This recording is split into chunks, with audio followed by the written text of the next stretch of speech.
What is the roadmap to defeat self-sabotage, negative thinking, and learned helplessness?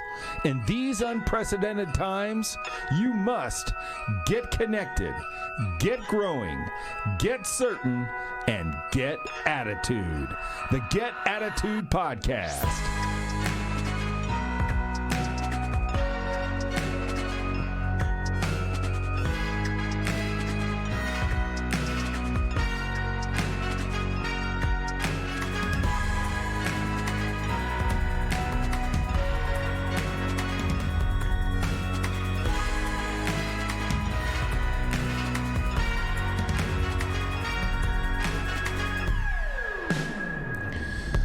And what is up, people? What is up, Gappers? You are on the Get Attitude Podcast, The Gap, with your host, Glenn Bill, international best-selling author, keynote speaker, and your podcast host.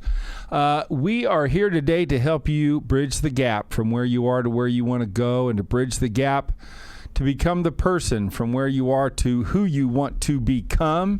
And we have got a guest all the way from Los Angeles, California, that is going to come and give you some attitude about what you want to get more out of your life, to create more energy, to create more vitality. She is an author, she is an actor, and she is a filmmaker. And I am so happy to have the one and only Katie Chonacas on the Get Attitude Podcast. What is up, Katie? Hi, Glenn. Thank you so much for the beautiful intro. I love your attitude. What is up? I'm here to add value and have a great conversation. So I'm really excited for this impactful moment together. Thank you. Oh, it's my pleasure. Tell us a little bit about who you are and where you came from and how did you end up in L.A.? Sure. I come from a big Greek family. My birthday's 11/11. I grew up with poetry and language, and I grew up very, I guess, spiritual in a way, with a lot of prayer and meditation, and being just this go-getter with this force of nature. And I was always marching to the beat of my own drum, doing what I wanted, and everyone would say whatever they wanted to say, and I would just it would all just bounce off, and I would just be so entertained by what other people had to say. And it was I always felt like a lot of people were sheep just following the herd, and I felt as human beings, we're here for this magnificent experience, and we're all very primal. And I just saw in society and circumstances, we were so domesticated. No, you can't do this. You have to go to school at this time. You have to eat at this time. You have to go to practice. Everything was this structure, and I was just so anti-structure just at a very young age. So it's hard to just march to the beat of my own drum. And I grew up fiercely independent, and I grew up running cross country. So I learned about short-term, medium-term, long-term goals, and it gave me a foundation as an oak tree from within to really prepare me for life and the workplace. And what I do as an individual really affects the whole, and how to sow seeds, lay soil, and nurture, and then just kind of check in to my garden and just rake away the duds, and just kind of always be checking in with self. And so that was quite the experience. And then through my journey, I learned about how I was criticizing and judging myself and being so specific in a way where I had to then unfold and learn compassion and kindness, and being kinder to myself, so I wouldn't be so hard on myself, and then my peers, and then in my work as well. So I've definitely been through a lot of things. I love it. And so where are you originally from? So Michigan. I'm originally from Michigan. Wow. My what mom part? and dad raised us there, and that's where they're at now. What part of Michigan? I'm bi-coastal, so I live in LA, New York. Right. But what city in Michigan were you from? Just outside of Detroit. Just out. Okay. Now, my son went to Central Michigan. Okay. In Mount Pleasant. So I didn't know if you were from Alma or Mount Pleasant or something like that. Yeah. I heard of Mount Pleasant, but more so we're by the University of Michigan. We're 30 minutes from there. Cool. And so you reside in New York and in LA? Yes. Yeah. Do you? And so is there a certain time of year that you're in New York or in LA, or does it just matter upon the work? It's just work. I just book one-way tickets because a lot of things now are being shot in Puerto Rico, Atlanta, New Mexico. So I'm just a free bird with my passport ready to go. I love it. I love it. And so you were this free spirit little gal, and we're going to do Knowledge Through the Decades later. But I always just like to know, like, where did it originate? What I want to know is, number one, how do you define attitude? What does attitude mean to you? And who was your first attitude teacher? Oh, those are really good questions. So I think an attitude is kind of like maybe your favorite shirt, or the way that feeling of when you eat something and it's like, this is so delicious, or something that you see and you're like, I want that. It's like, it's that most desirable thing. And then to empower self and to actually be of that attitude, to feel empowered. And I feel like it's a ripple effect that positivity breeds positivity. And by having an attitude, it makes you your own unique character, and I'll tell you right now, so many people along the way will try to stomp on your attitude, and they'll try to stomp who you are if you have like some kind of confidence and stuff, because there are a lot of people walking around very, very unhappy. And there are a lot of people walking around who don't have their attitude, or they don't have that thing about them. And so it's like they don't want other people to have it as well. So sometimes you have to protect your attitude and know it's a gift if you're in tune with your attitude, because people will come and try to squash it because other people, not knowingly, I think everyone, is good intention. But I think people along the journey, they don't get their chance of having their own attitude, and they don't get the chance of like living out who they are, and someone squash theirs. So I feel like a lot of times other people will like pray and try to squash on other people's attitude, because why should they have compassion to embrace your attitude when no one did it for them, So I think there's that fine line of sabotage, and then there's that fine line of empowerment, and just that feeling that you get, and just to own it and be it, like no matter what anyone says, I love that. And so when you think of the people that shaped your attitude, who would you say helped shape your attitude, or who was your first attitude coach? I mean, this could go in so many directions. So personal or professional? Both. Okay, so or whatever one you want to tell us. I would say my Yaya. She's my 92-year-old grandmother, my best friend, and I'm named after her. Kyriaki, my baptismal name. It means Sunday in Greek. And she taught me about compassion and unconditional love and food and culture. And so that way of attitude, that grace and that being of an attitude to really understand. And like, she knows everything. Like, I can tell her like the worst skeleton in my closet, and she would just be like, are you hungry? You know what I mean? Like, she would just get it. Like, she has been through it, right? And so she taught me the best attitude in life on a heart level for like maybe my family and like raising a family one day, those kind of values and that kind of attitude. Mm-hmm. So it's definitely my Yaya, Kyriaki. She's amazing. I love it. For in the workplace, I think for attitude, like I always loved Oprah. I always loved Sade, like By Your Side. Like, it was the first song I ever learned to sing. Mariah Carey, her Empire, and like really feeling her when she was going through like the stuff that she went through, when she had like a quote unquote mental breakdown or whatever. But earlier on, I really admire her Empire. I really admired Britney Spears. Like, I loved Britney so much. Like, I like looked up to her, like her flawless attitude. And then to see like what she went through over these years, we were like connected. She even like followed me on Twitter. Oh my gosh. Yeah, we were like so connected. We're a lot alike in a lot of ways, actually. And I'm just like, what happened to her? And then knowing like all the stuff that's unraveling, which is so weird because like my family friends lived 2 doors down from her for so many years. She was renting a house from Ron Tudor at the time, and like I could have just like went to her door and was like, "Hey, girl, what's up?" And I my own insecurities didn't, but I wish I would have, because like I don't know what could have happened then. But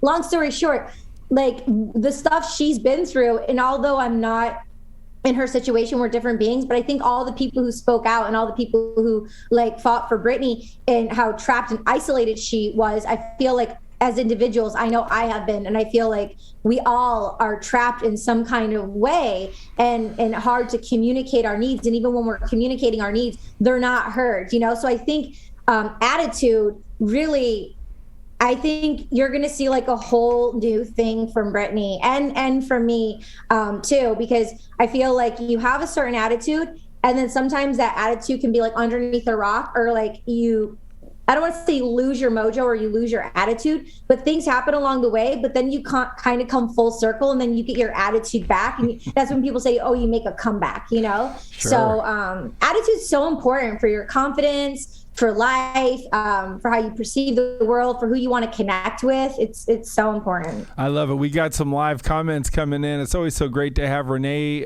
check us out. And she said, oh my God, this girl has major movie roles. I love it, especially with Nicolas Cage.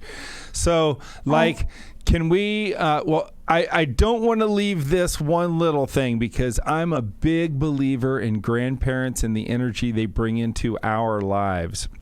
And so when you listen to a lot of our interviews, we actually talk oftentimes, when I asked who your best attitude coach was, very, very often we hear it's about the grandparents. I'm just curious, did Yaya have a job? How many kids did Yaya have? I get what she did meant to you. And then maybe like what's one of the stories or a short story that you go, this is what this woman went through. So let's just do a little tribute to her, and let's honor her, and let's make sure that we dedicate this show to our Yaya, right? Okay, let's do that. Okay, that sounds so good. It came up when I was sharing, but so she's from the old country, and she went 10 miles one way on a donkey to pick blueberries all day, and then 10 miles back on a donkey. That shows the trajectory of like who she is, where she comes from, the island of Chios, which is one of the largest Greek islands, Chios, Chios. It's where the Mystica's from, the glycol, the sweet. It's very famous. Yes. There's the Mystica tree. And so that's like who she is. And she came to America for a better life.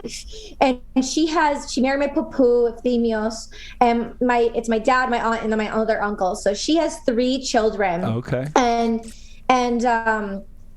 And Yaya came to America for a better life. And I went to California at the end of 2001 for a better life. And all my siblings moved out after I did. About 17 people total, like their friends, people from like where we're from. They've all like moved out. So and then my family, my mom and dad, everyone started coming for family vacations here. They went to San Francisco, Vegas, San Diego. Like Yaya came over to America, and I came to California, and everyone would come west for holidays and stuff. And, you know, 2 of my siblings live in California. So I did what my Yaya did now. And so my gosh. That's why it's like, you know, it means a lot to me. Yeah, how inspirational. I love that. And it's good. It's great to be moved, and it's great to cry and have your emotions moved to tears, which is what we done, and that's okay, right? I'm sure Yaya would be proud. We need to show this to her so she knows how much you love her, I'm sure. Yeah. So when totally. when you took Yaya's journey to LA, you were a girl in Michigan. Were you like in high school in California? You said, dude, this is not where I'm supposed to be. And did you just like go? What was your attitude when you got to LA? And did you instantly become successful, or did you work your ass off and go like, this is never going to happen, and then got a break? Give me that story. Oh, God. I mean, it's all of the above. But I mean, there's so many stories there. But basically, I started in Michigan, and I became a big fish in a small pond. And then I was like, okay. And it was when I was like capped out of the big fish in the small pond, you know, starting from nothing. Then I'm like, I need to make a choice. Am I going to go to the big ocean and be a big fish, you know, with the sharks? Mm-hmm. And so then I looked at Paris, Toronto, New York, LA, and I went to all places. And then I decided to go to LA, and I worked with the auto show. I won Miss Michigan Teen Motor City as a teenager. Woo! And one of the judges, one of the judges, she hired all the models for the auto shows. And so they're like, 10-day shows. You're a narrator, articulation, diction, memorization. It's great for being an actor, observing the different breeds of people, Boston, Arizona, Chicago, all these amazing places in America. And I would go for 10 days and I could live anywhere in America. And so that's when I pivoted to California, because the company Ford that I worked with the first year I did the auto show, they flew me to all these, Big 10 states. And then the 20 other days, I got into an acting class with William Alderson. Gordon Michaels put me with William Alderson. Wow. And I did the Meisner technique. I went to Samuel French bookstore. I got all the books. And the rest of the 20 days, I was just studying my craft and networking like a social butterfly. I didn't drink. I didn't do drugs. I didn't smoke cigarettes. I was just so straight-laced. I didn't do anything. That I was just talking, and I was just absorbing and just talking to everyone and just getting everything. And what's really cool is everyone used to get business cards. Now everything's digital, but everyone used to get business cards. And I would just go home with my stack of business cards after going to the club and out to events. And I would go to IMDb, iMovie database, and you can see anyone who's anyone. Like if they're, producer or director, if they're really working on something, or if they're just fluff and buff and they're trying to pull one over on you. So IMDb is a great tool for any aspiring talent. And so I was just networking and meeting a bunch of people. And I was modeling, I had a modeling portfolio. I was with, I was so focused on acting. I was so focused on acting that I forgot I was a model. And I had a portfolio in my trunk. And I was downtown, and these two guys, one was a director, one had a hair company. And he's like, "Oh my God, your hair, you're so gorgeous, blah, blah, blah. I want you to be my model." And I'm like, "Okay, cool. He's like, "Do you model?" I'm like, "Yeah." But I forgot I modeled. And then they hired me on this campaign. And when they hired me on this campaign, then they put me with CESD. And the photographer was working with the agency. And and then I started going out for modeling audition while I was simultaneously getting into acting. But I was so focused on acting that I forgot I modeled. And then I was able to go out for modeling auditions while I was still going out, building my acting career. That is cool. And so I know that you're an author and a filmmaker and an actor. Which one of those three do you prefer? And then we'll go back to the famous people that you've been with. Sure. I mean, it's always been a struggle in selecting which one, because it's like having babies. They're I love them all. But when you look under the umbrella of it all, it's my instrument is my voice, and I do voiceovers acting. And for voiceovers, it's the craft of acting. So yes. I love expressing, I love acting. And so under the umbrella of the music I make, directing, producing, writing poetry, writing music, I can do it under the umbrella as an actor. So sure. I'm producing everything as, an on-screen actor, voiceover actor. But yeah, I directed this. I found the location. I put it all together to make these videos, and I made the beats too, So yeah, that's good. Yeah. You and I have that in common. I have several different careers: podcaster, author, speaker, and I'm a real estate guy too. And so I know what you're saying. It's like, who am I? But I feel like your energy and your pace is just so much in line with me, and I love it. So let's talk about your role with Nicolas Cage and sure. Some of your fun movies. Let's start with the Nicolas Cage movie. What was that called, and how did that come about? Sure. The movie's called The Bad Lieutenant, Port of Call, New Orleans. And Werner Herzog, he's ranked the top 35 filmmaker in the world. Wow. He personally called me and hand-selected me for the role. Wow. I was in Shreveport, Louisiana, shooting a film called Streets of Blood with 50 Cent, Val Kilmer, and Sharon Stone. And the producer called, and he's like, I was just wrapping up set. He's like, Werner's going to offer you the role. And I'm like, oh, word? And he's like, he wants to personally ask you. And I'm like, okay. So I'm in my hotel room. I'm waiting. I'm breathing. I'm standing by the phone. And I'm in the moment, I felt like this is my Joan Crawford moment. And he calls me, and he's in his German accent, which I'm going to botch. Katie, I would like to invite you to come to New Orleans to, shoot The Bad Lieutenant with me and Nicolas Cage. And I'm just like, my jaw was to the ground. I'm like, yes. I'm like, would love to. Yes. And so that was really, really cool. The opportunity happened because I knew the producer who came into the project at last minute and got me the meeting. So people can get you meetings. Like, it's all about who you know and who knows you. People can get you meetings.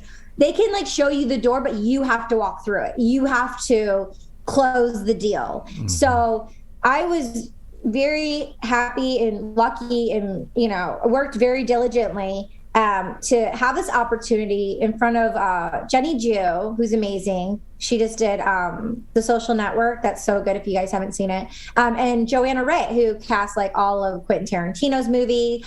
And she told me in her 25 years of casting, that was one of the best performances she's ever seen in her whole entire career. So having Joanna Ray say that to you, like, is amazing. And I went in for the role, and Werner was there, and like the dress I wore, like the bag I had, I through the grapevine, they're like, he wants you to bring like your look, like just bring it. It was just like so spot on. Wow. And I remember when I was leaving, like I remember when I was coming there, Pink was leaving, and I'm like, yo, Pink, what's up? Because like Pink, I was leading her music video called Who Knew, which is like her like second biggest song ever, like Sober and Who Knew. I think those are like her biggest songs. Mm-hmm. And I'm the lead girl in that video. And so Pink was leaving. I'm just like, yo, what up? And like, but yeah. Did you get that because you said, yo, girl, what up? Is that how you got the lead, or was that a different? I know I already did that in 2 years earlier. Okay, I got you. Yeah. Pink Who Knew. I love her. She's amazing. Oh my God. We wanted to talk about inspiration. If you want inspiration and you want to get your attitude, Billie Eilish, Pink, Nina Simone, Amy Winehouse, all the documentaries with the musicians. Like, if you want to get your raw attitude, I remember when I watched Billie Eilish's a documentary a few months ago on Apple.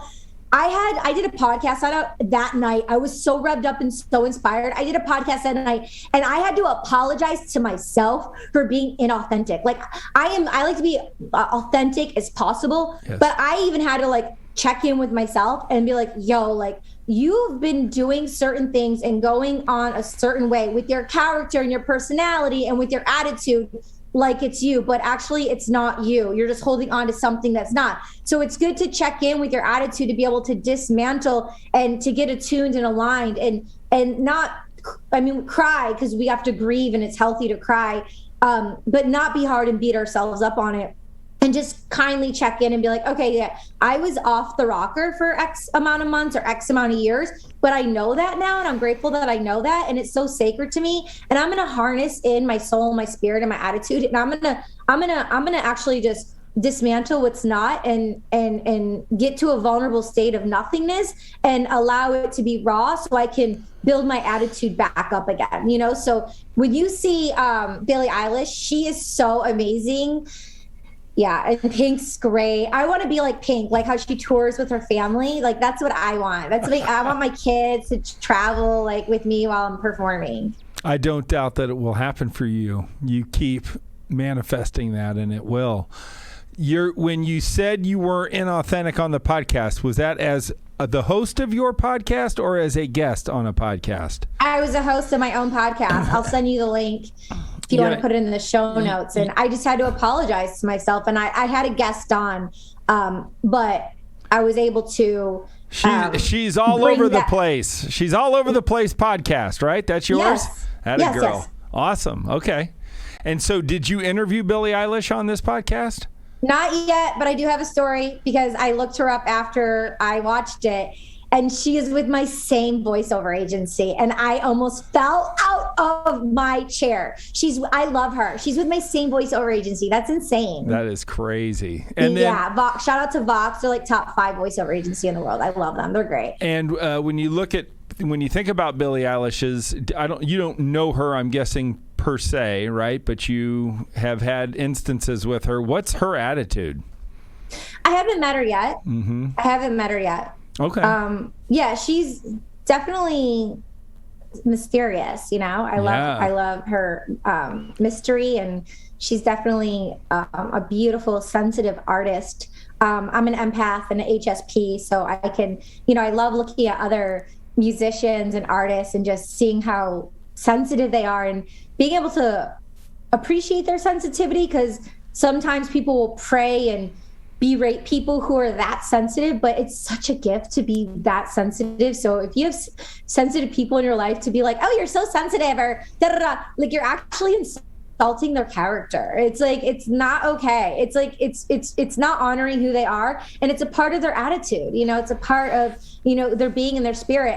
And some are so sensitive and they don't know the gift, that they allow other people who are maybe have an attitude of, you know, that's more mean spirit or a more abrasive attitude, that they're overbearing other people's attitudes. So that person who's doing that has a lot to learn, but so does the person who, you know, takes on other people's stuff, you know. So everything's a journey and a learning process. So we always take a chance to clue in our gappers. Our listeners are called gappers, right? And so when people say profound things on our podcast, we like to always just stop, breathe, and pull the moment. And I think gappers, the assignment today is to really hold up, to honor, to become more aware, and to find and take the time of the most sensitive people in your life and hold them up and appreciate them and give them love, and don't make them insignificant, and don't make them feel weak, and don't step all over them.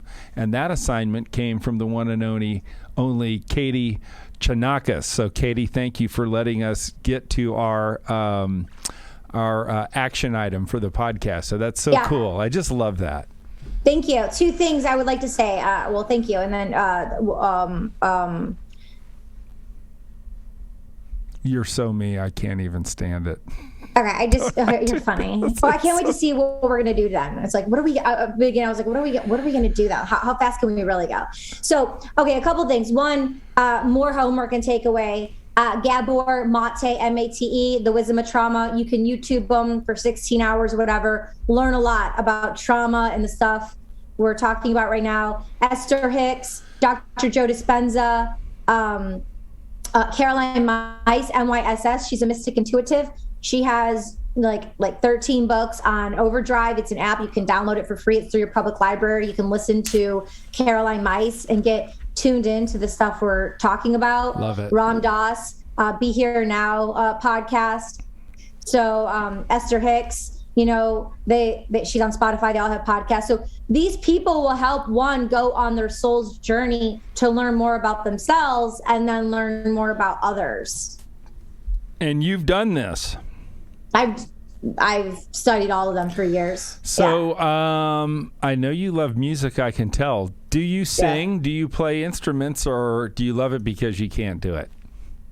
Well, I'm a poet, so I'm more of a poet. So I'll share a piece. It goes, pure light's what I radiate. You know how I gravitate. Higher powers on collaborate. So we meditate, going nonstop, then repeat the mantra. I don't see the lower levels, all my homies on top. Yeah, higher forms going where the light is warm. What you fighting for? There's a fire that's inside us pure. Try igniting yours. You should be your own prophecy. Everything in harmony. This is our philosophy. Yeah. So I love it. Thank God our Wi-Fi Jason held out on that. I'm like, if your Wi-Fi goes to shit in the middle of this, I'm going to be so pissed. But that was so cool. Thank you for doing that. Yeah. Then I grew up in the Detroit I grew up in the Detroit underground music scene culture. I was going to rave parties with the biggest DJs from around the world. Since I was a kid, I was exposed to all these harmonies and melodies and these beats and everything, and like all these DJs and the culture. And then I went to DJ music school for 1 year to learn there's so many different kinds of DJs. So I went to learn, what kind of DJ am I? Not only with the tech, but, you know, with the culture. You know, there's different kinds of DJs. I'm Greek, so I can play, you know, Greek weddings. I'm more of a DJ of like corporation, charity events, daytime events, because like when I have children one day, if I want to do a DJ event or something, I can like take my kids or, you know, with me. I'm not like a club DJ at nighttime, things like that, more like festivals. And it was an exploration because I love music, and also it made me a better actor and a better listener in the world, because when you're acting, it's just two things, right? We're telling stories, but you're talking blah, blah, blah, like I am now. And then the other side of it is what you're doing is listening. And so a lot of times when you're acting for an audition on tape, actors are blah, blah, blah, blah, blah, blah, blah. And then when they're done and they're holding their sides and they're listening, everyone's like this, or like a deer in headlights, because you're thinking about your next line and you have no life going on. So I went to, like, I had the craft down on memorization and my character choices and the craft and the building and the tones of the shows and the movies. So I wanted to go and become a better listener. So through the 1-year music program, we had finals every 6 weeks, and I would go in to work, but I would go in and to listen and then do the work. So that was really, really cool. Did you ever run across Eminem in the 8 Mile section of Detroit and all that stuff? You know, he knows about me, but I haven't met him yet. Like 50 calls me KDK. You know 50 I've done Cent. a couple movies with 50. I went on tour with 50. I was his opening act in front of like 18,000 people in Europe and South Africa in 2007, 2008. And they invited me to New Zealand and Australia, but I did a movie with Steve Zahn and Milla Jovovich and the director David Toohey in Puerto Rico. So I didn't take the opportunity for New Zealand in Australia, but I toured with 50 opening for him, and he was so cool. He's like, do you want to, like, we were at dinner the night before in South Africa. He's like, do you want to like open up and perform, and then like when I come out, like come do your set again? And I'm just like, I felt like I was Michael Jackson in that moment. I felt like you know, like it was like Michael Jackson getting this opportunity as a kid. I felt like 50 was like giving me this opportunity. I'm like, yes. And so it's on YouTube. You type in like my name and then 50 Cent, like you'll see us performing together. So you were singing when you say you were singing? Yeah. They were trying to make me like the next Lady Gaga. Right. It was when Gaga was just buzzing, and I was going by Katie Coco because I love Chanel. Right. So I went by Katie Coco, and she was Lady Gaga. But it was like EDM music with like a Britney vibe and Gaga, but they weren't getting my, like the industry or the universe or whatever wasn't getting my sound. So I ended up touring with them, and then everything like burst and went into a different direction. I tried to stop doing music for a while. There it is. Yeah. That's us backstage in Madrid. Right. And they're playing my song. That's Yayo, Banks, Who Kid. And 50's like, I'm going to tell them to put their mother hands up and they're gonna do it, and they all did it, and they're all like this, like that, insane. They're all dancing to my song right now. Isn't Jason the best producer ever? Way to go, Jason. I love him. I need him on my team. Shout out to Jason. Jason is the greatest podcast producer in the world, so we're very fortunate to have him. Zitty in a while. Stop. You're embarrassing me. Yeah, good job, Jason. I love you. He pulled it up super quick. Yeah, you say stuff, man. He pulls it up. We get it on, because this will go on YouTube and every podcast ever, you know, whatever. Yeah. So that is just crazy that you toured with 50 Cent. I'm a huge 50 Cent fan. Didn't know that. Me too. You consider, obviously, you had said something earlier that I was a big fish in a little pond in Michigan. Like, what does that mean? Did you, like, hit a certain status of celebrity in Detroit? Like, was it being Miss Auto Parts or whatever the hell it was, Michigan? Or did you do something? Miss Auto Parts. Did you, Miss Napa Auto Parts? I wrote it down. But, like, when did you go, oh, this pond's too small for me? Like, was there an achievement that went with that? Or tell me about that. I did everything I could do. I was a small fish in a big pond, where I got the yellow pages, and I did it from the ground up. And all the ones that called me, they wanted my money. All the ones that didn't call me, which was only like 3, there's not that many agencies in Michigan, but the ones that didn't call me, I knew those were my target. I knew those were the ones I needed to get in touch with. Wow.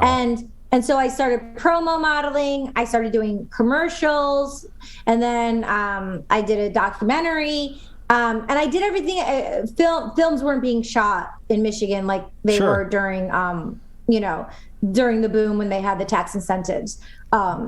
not too long ago. Yeah. But I became a big fish in a small pond. Like everyone knew me, everyone, I did everything I could do. Like I was going like this, running the gamut. And I gave it a couple of years, and then I'm like, okay, now I need to, it was like my cup was full, and I just intuitively knew I needed to make the next choice. Like when like your jeans don't fit you anymore and you're like, am I going to keep trying to wear these suckers, or like, am I going to go buy a new pair of jeans? You know what I'm saying? Sure. So like I'm like, I need to take the next step. So I took the next step, and I'm going to tell you right now, when I moved to California and I was driving up and down Sunset Boulevard, and I thought my attitude was bad. I was like, good. I was like, in Detroit, what's up?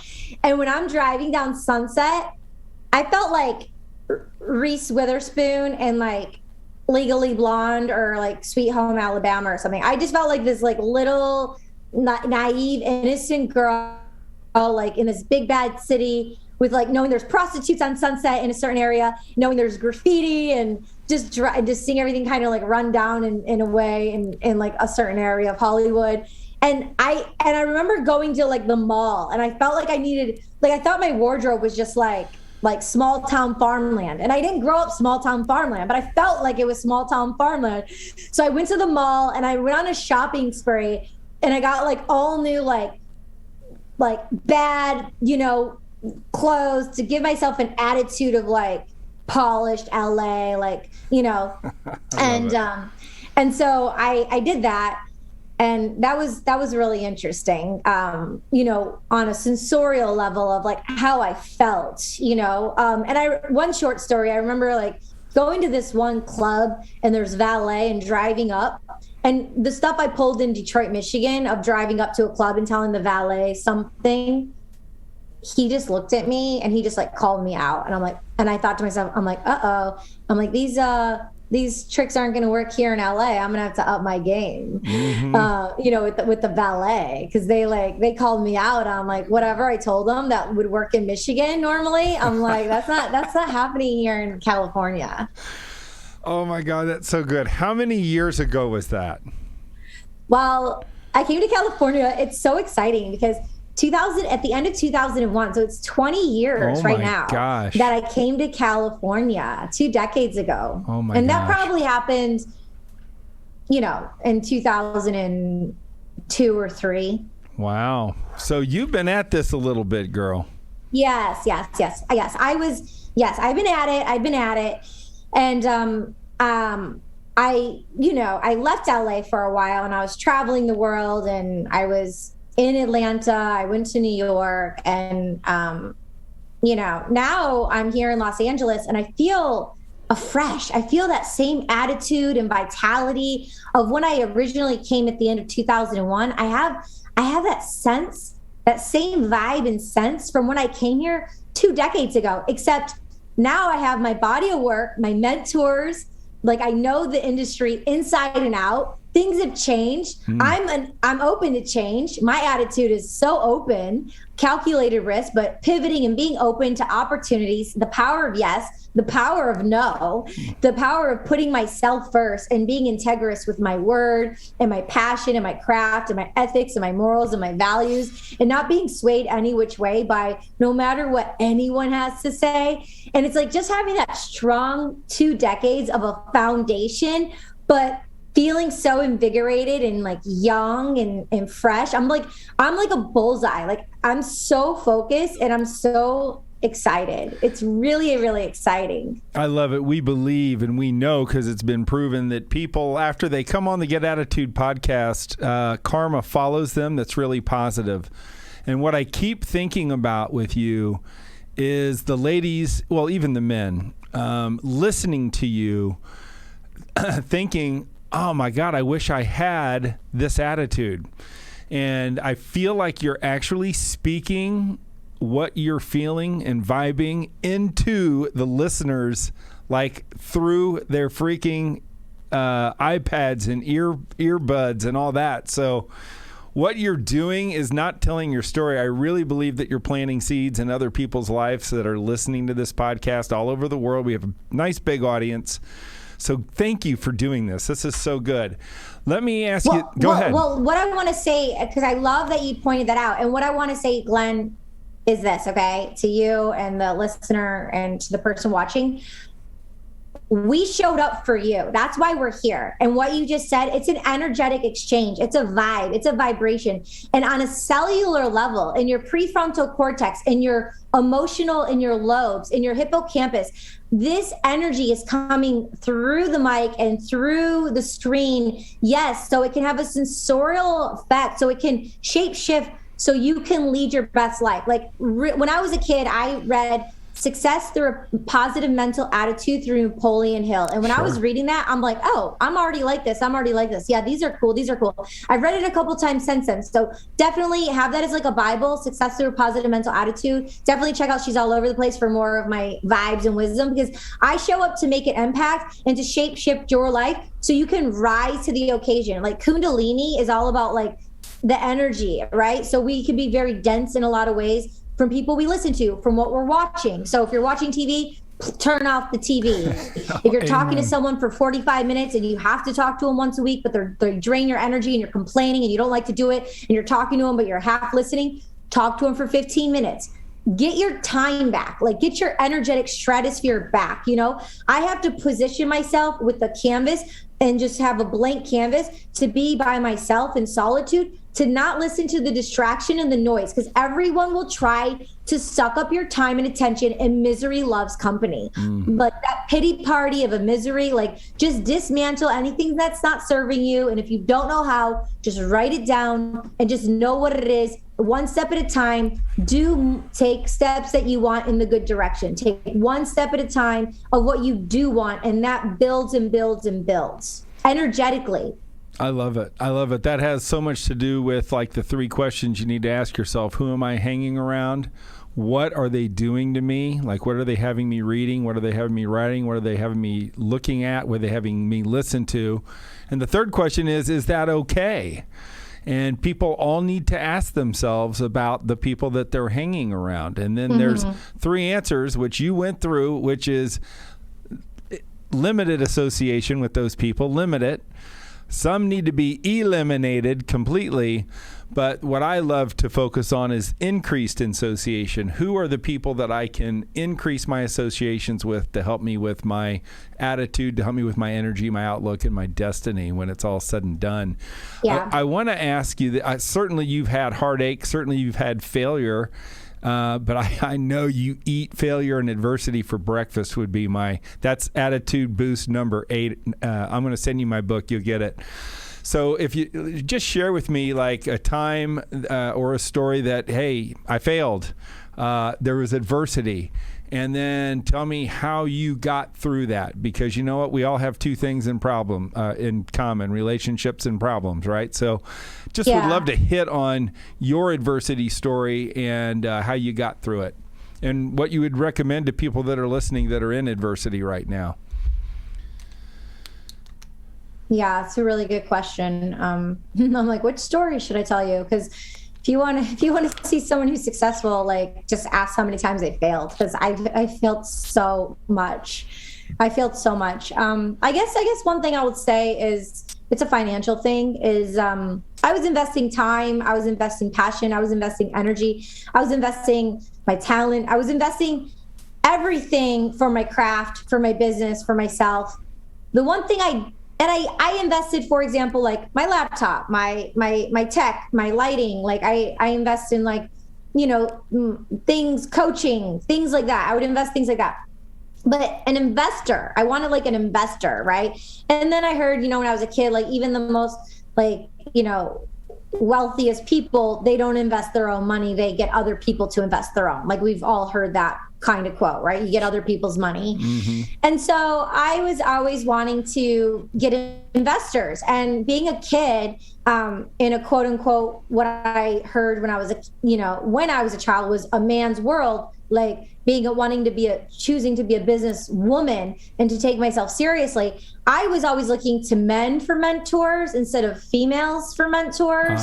And Interesting. I feel like I would have liked to have more female mentors. I feel like it kind of cut me off from my divine femininity. Yes. And my subtle intuition, and it made me a little more like abrasive and hard in a way, feeling I had to do it all on my own. Yeah. So that's one. And then the other thing is like looking up to like men all the time, thinking they were going to like invest in like me financially. Yeah. And because I was such a good-hearted person, I had so many like great things to offer to like really want to make an impact for people and, you know, like help the planet like I do. And like so many do. But I felt like the ones who had a lot of money, like kept their money. And there were like other ones who like rooted me on and mentored me in a way where they knew like there's this universal law of like, they were kind of teaching me a lesson and befriending me where they gave me everything but money, like trips and food and like education, and watching and observing the way they did business. But they respected me in a way, knowing as a young professional, if I wanted to be that I needed to do it and make it on my own, which I respected. And I have those mentors and friendships in that area. But then there were the other guys who were just like, oh, she's a pretty face, Katie the connector, KC, who do you know? Who do you know? And they just like, I let them, I was naive, and I gave all my resources out from being a good person. And then the other ones who were just like wanting to, you know, be with me sexually and get into my pants. Sure. And so through this whole journey of everything I'm telling you, I was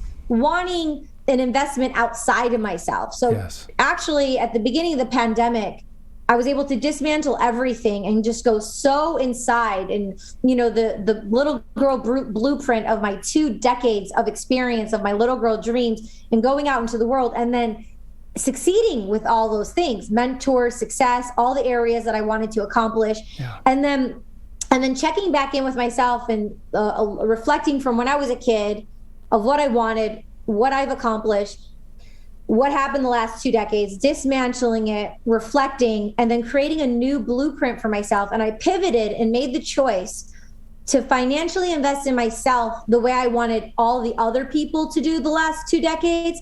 And when I started doing that financially, and I was scared, I was so scared, but there's that resistance that it was just so exhausting. Holding on to that resistance was so exhausting, that energy. And then when I made the shift, and I started investing in myself and doing it from within, I felt on a core level internally, even though I didn't know how I was going to do it. I thought I was going to run out of money. I didn't know how it was going to happen.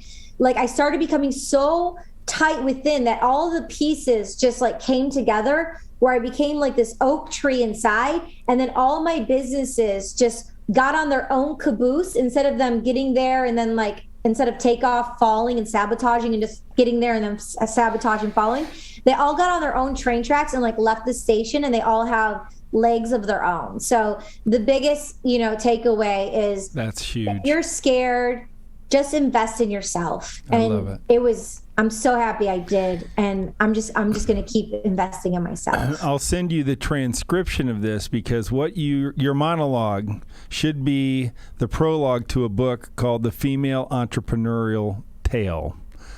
Entrepreneurial Advice for Women. I think would be an awesome book for you to write. That was awesome. And you know, we hear that story, and that story that you have just said can be repeated in the millions with women across America. Now, I don't think I told you, but part of these trophies that sit over here is for inclusion and diversity. We make a commitment, because our audience is more women than men, to interview women at least in half of our interviews. So if you go look at we're either women or minorities. So what you're saying just hits. I know it is hitting at home with our female gappers and ladies. I hope you are absolutely loving her, because I am. I'm loving Katie. Katie's a family name, so I feel like you're my cousin or something. Okay, so Katie, I want to respect your time. Go ahead. Wait, I think we should do the book together. We totally will. Why not? I will make that happen for you. Yeah, it may not hurt to have a man's perspective. A man supporting my story. I love it. Like they're saying how like men can show up and support, right? And that's what you're doing right now. So let's do it with the book. That was an amazing monologue. So make sure we flag that, Jason, so we have it. Thank you. So, Katie, we're going to finish the interview with something I call Knowledge Through the Decades. It's a little game. It's not really even a game we play, but it's my unique podcast interview style where I'm going to walk you through your life from birth. I don't think you're 40, but you're over 30 would be my guess. I'm 40. Well, then we get to do 40 then, too, which will be great. So I'm going to ask you what the attitude lesson was in each decade of your life, and then our gappers can walk through their life with you as you tell your story. So when you think about birth and childbirth or being born, you may remember it, you may not. I think you can tune into it because you have that elevated understanding. What's the attitude lesson of childbirth or of being born? Innocence. We're all on this experience together, and we all have innocence, and it's just a beautiful, beautiful gift that we chose to be on the planet to experience life. That's good. And I think from day one, you probably lose. Innocence gets erased just a little bit every single day from that pureness and that innocence that we have right as we were born. So beautiful thought. Yes? Roaming Free Inside the Cage is an amazing book. All right. Man, you are dropping all kinds of great books on us. I'm writing them all down, and we'll also publish those in our show notes afterwards. Roaming Free Inside the Cage. You read a lot, obviously, don't you? I love reading. I'll show you what I'm reading right now. It's right here. Right. I've read this book so many times, but you just got to keep reading it. It's so amazing. Be Here Now. Oh, wow. Wow. Remember, what does it say? Be Here Now. Oh, Be Here Now is what the book is. Ram Dass. Yeah. Be Here Now. Oh my gosh. You look like you've been through that a few times. I love it. All right. I want you to think back of being a little girl in Michigan at 10 years old, fourth grade. Do you remember your fourth grade teacher? And did something happen to you at 10 that changed you or that gave you an attitude lesson? What did you learn at 10 years old that was your attitude lesson? Yeah. I got made fun of. The teacher always pointed me out, and she was very mean to me, and she gave me detention all the time, and I was always grounded and always being punished, and I felt like they were very jealous of me, and it wasn't a nice time for me in fourth grade or fifth grade, but fourth grade was the worst. I felt that's when the kids, when you're in elementary school, that's when, it kind of shape shifts how you're going to be through your elementary school. And then I think it definitely ripples effect through middle school and the rest of your education. But it was, the attitude was feeling bullied, and having that experience of how mean teachers could be. Yeah. It wasn't the kids. The kids just followed the teacher. And she wore these tight leather skirts, to class. Mrs. Quinn's her name, by the way. Mrs. Quinn. Mrs. Frickin' Quinn. She was weird. But yeah, she was so mean to me and always pointing me out. She didn't. Yeah. Well, again, I had the same experience. Fourth and fifth grade, I was in trouble constantly and suspended and in detention all the time. Just that was normal. No surprise there. So the attitude lesson maybe could be resilience, even though it maybe was suffering and being objectified. But maybe those. No, the attitude is not giving a flying F what anyone says or thinks. That's the attitude. That's the answer. I know who I am and I know how I serve, and you can be that way to me all day, but they're just being that way because of who I am. I knew that, but I didn't say that. But that was the attitude. Well, good. I was quiet. Well, but that was the attitude. Yeah, that's what we want. We want that answer. Right? Yeah. So resilience, or hey, the bottom line is I got my shell and you ain't going to penetrate it, which is good. Mm-hmm. So now, did you go to college? What was going on at 20? Where were you in your life? And what was your attitude lesson at 20? Yeah, I had a full scholarship. I ran cross country. So that was awesome. I was able to do my studies and run. I remember there was this one teacher as my computer teacher. Again, the girls were so mean to me. What college? So maybe that's why I went out and like sought a bunch, also like men in a man's world for men mentors, because females were so mean to me. But I remember my computer science teacher, I'll never forget. She sat me down and she said, "You're going to go through life and this is going to happen because you're a very kind person." She's like, "You're extremely gorgeous." Like, she's like, "You intimidate other people." So when she sat me down and she told me that, like, it was kind of like this understanding that I was different and that was okay. And I can keep being me. So the attitude lesson was like to keep being me, no matter what other people say, if they're nice or mean or whatever, just know it's like their own thing and it's not because of me. So I guess the attitude lesson there was, being authentic, befriend myself, even if other people weren't befriending me, because I was, I was an empath. So I am an empath. So I was really sensitive to it. It hurt my feelings, What college did you go to and run at? Schoolcraft is a community college. Cool. Okay. Gotcha. In Michigan. Yeah. I like it. All right. Innocence, resilience, and being a friend to yourself. Now we get to 30, 10 years ago. Tell me what was going on in your life at 30, and what was the attitude lesson you took at 30? Oh, that's really interesting. The attitude for personal or work or... Yeah, both, whatever. Yeah. I mean, I just feel like since I'm just like on the cusp here, it's just, there's been so many, but independence and doing it on my own. The attitude was, I was at the SAG Foundation and Bre Larson and a bunch of other actors, Jonah Hill. It was the era of, hey, you have a cell phone, like just take it and like shoot your own content. So it was really empowering myself as a creative to have the attitude to go and create. And that's when I started doing the web series and the short films and making those kind of videos to empower myself as a human and not waiting on the industry to give me an opportunity for work. I created those opportunities on my own. I love that. And did you publish your book back 10 years ago, or was that book published recently? So I published World Poetry Day, A Lover's Fairytale, and I took 10 years of music videos that I produced through poetry pieces that I wrote, and I rebranded. I learned I am not a branding queen, and I learned about branding, and I did an automation. So if you go to A Lover's Fairy, if you go there and you put in your email, I have an automation set up where you go to loversfairytale.com or just put in your email. I have an automation set up where it sends you my body of work of 10 years of my favorite poetry pieces. And I didn't know I was going to package it and put it into a Lover's Fairytale poetry book. Cool. But out of thousands of pieces, I selected 11 and I released this book.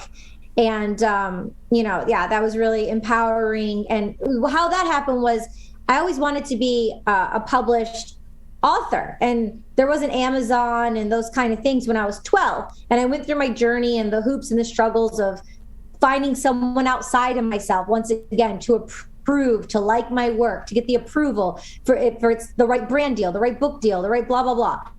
And it's like, jumping through the hoops. So it didn't happen. So normally I'm a traveler. So I'm like, where's one place in the world that I want to go that I've never been? And because of what was going on in the world, I wasn't personally traveling. So I pivoted the quality of the question. And I said, what's one thing that I've always wanted to do that I haven't done yet? And I said, I wanted to be a published author. So that was 11/11 for my birthday last year. Cool. And then I gave myself a hard stop to do the research. So I gave myself a hard stop to do the research, 3 months, and it happened to be in the spring, World Poetry Day. Oh my gosh. And so that's when I released the book. Wow. How cool is that? Yeah. That is so neat. Well, yeah, check that out for sure. I'm going to put my email in and get it and check it out. Before we get into 40 and your hope for our gappers, again, you've been with some pretty big time people.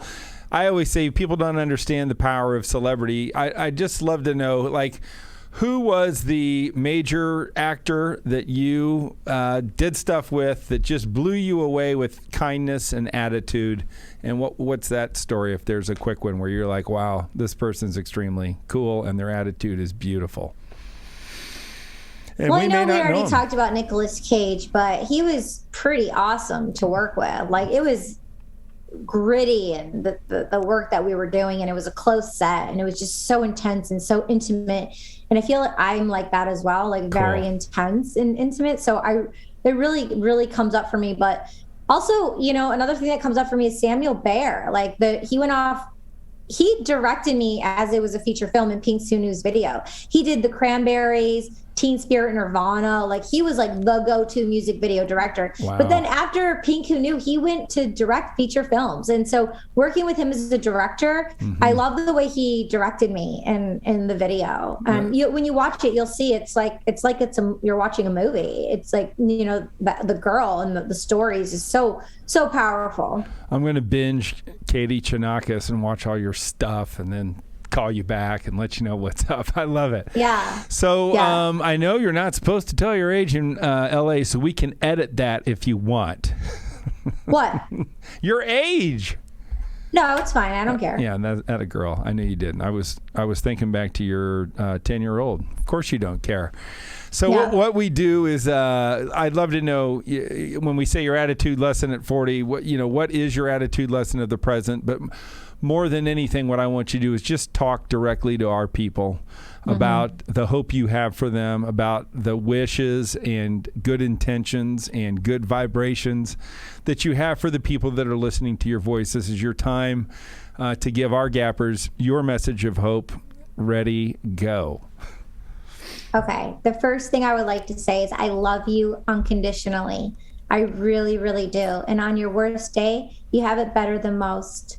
Especially if you're here listening right now, it's such a privilege just to be breathing. It's such a privilege to be tuned in to the audio or to the video, you know, with that space and time and the dedication, and honor yourself because you showed up for you and you're here to learn something and take things with you. And so when you're showing up and you're learning things and you're taking things with you, be aware of what resides with you, be aware of what aligns with you. But the things that don't judge them. Just say, that's not for me. Just leave them be and keep moving. Speak words of positivity, creations. Be aware of your mind and your thoughts, to pivot, to think positive, to check in with yourself and be like, oh, I'm thinking about that again. Oh, I'm thinking about that again. Like, hack your brain, hack your energy, empower yourself. Tune in with me. You can email me or you can contact me from my website, chonacas.com. Definitely check out. She's all over the place. I have over 60 episodes. So there's a lot of valuable insight with some prolific people on there who will gift you information about any area that you're talking about or thinking about: trauma or spirituality, music, DJing, acting, filmmaking. I want to be a vessel for you. And that's why I show up here. And that's why I am who I am. Because if I did something in 10 years and you can do it in 6 months, great. We can hold hands on this journey together, and we don't have to do it alone. And, you know, some things we do in solitude, but it's more fun when we do it together, when we're learning and growing together. And if you feel small or insecure or stupid, that's the point where you need to get past the emotion and do it anyway, and just show up and dismantle those emotions and just, you know, be analytical and just show up and do it anyway. So I think those are some hopeful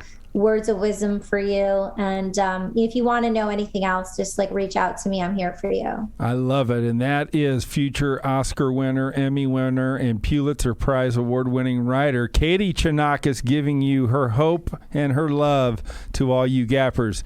Gappers, this was a good one. Katie, you were just a fabulous guest. Jason, she blew it off. She blew it up, did she not? I love it. It was so good, so inspiring. Can't wait to get our feedback. We will let you know. If you'll just hang back for 1 second, we're going to do a quick social promo. Ladies and gentlemen, you just heard the great Katie Chonacas. I hope you loved her. We sure did. And we will see you on the next episode of the Get Attitude Podcast.